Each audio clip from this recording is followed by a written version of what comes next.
All right, let's go ahead and call the case. Thank you.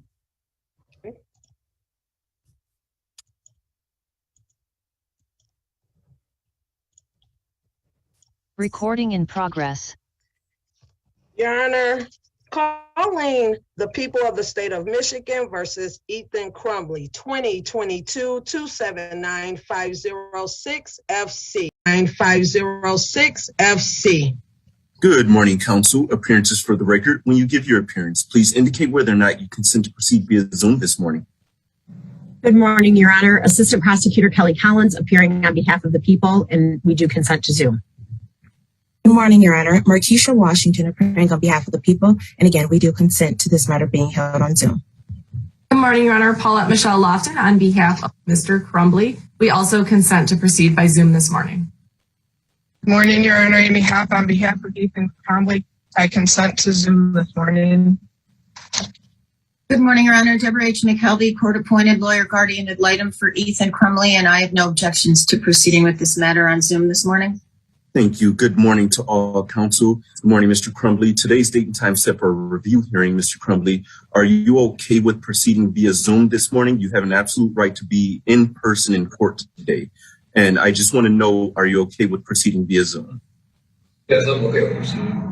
Okay, thank you. As the court previously stated, today's date and time set for a review hearing under the Juvenile Justice and Delinquency Prevention Act. We are to have a review hearing every 30 days regarding the defendant's placement, whether or not he should be placed continue to be placed at the Oakland County Jail, or whether or not he should be transferred to the Children's Village.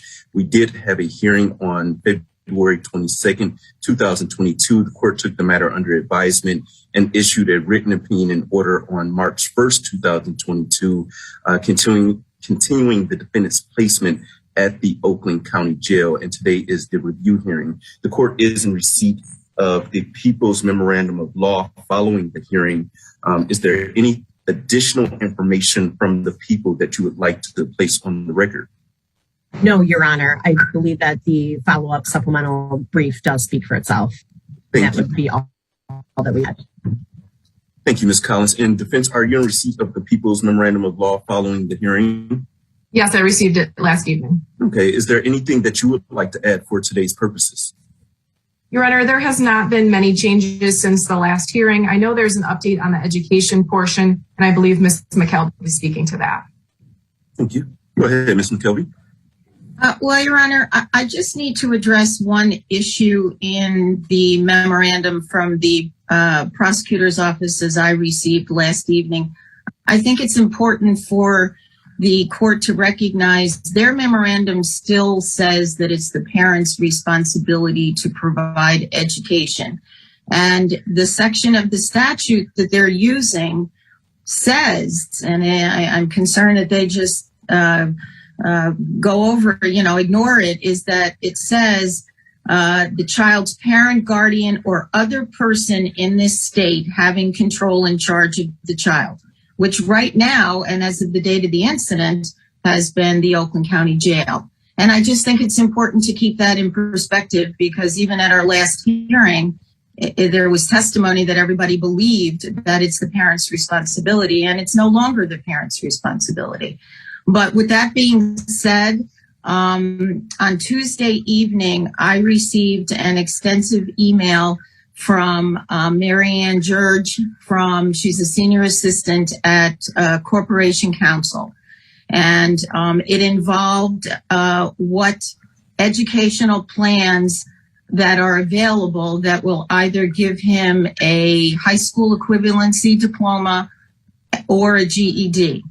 And the two paths that exist, and I did meet with Mr. Crumbley at the jail yesterday afternoon to discuss all of this, and it's an issue that we do have approximately a month to deal with, as the earliest implementation of anything cannot occur until he is 16, and he will be 16 at the end of April. There are two options. She provided me a list that they are investigating of what they call either strict disciplinary academies or cyber schools.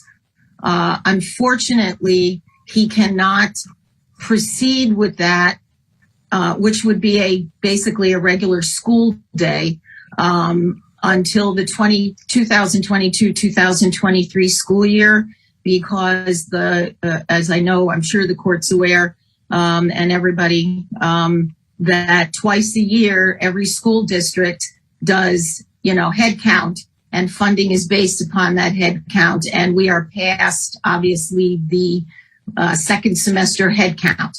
So for funding purposes, he will not be able to start a full cyber school year until next September, or this coming September. The other option would involve through the Michigan Department of Labor and Economic Opportunity, he would be able at 16, we would execute paperwork, and as his lawyer guardian ad litem, I can sign it as the court representative to implement either the high school equivalency program or a GED.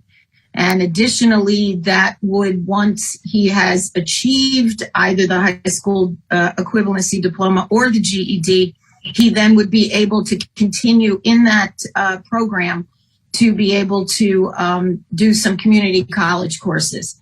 Ms. George indicated that she has talked with Captain Vita about being able to provide him his own laptop to be able to have, a certain block of time every day for him to be able to work on that program. And the Khan Academy app that is currently on the tablet, he can use to supplement if there are certain areas that he needs to work on once he takes the practice test. And then she is also working on how to be able to have the actual test that he would have to take to be monitored. So there has been a lot of movement in that, and I appreciate all her efforts. And as I said, I did speak with him yesterday. He is thinking about what path he wants to proceed with. But the earliest that we can start implementing that would have to be after his 16th birthday, which is in approximately another month.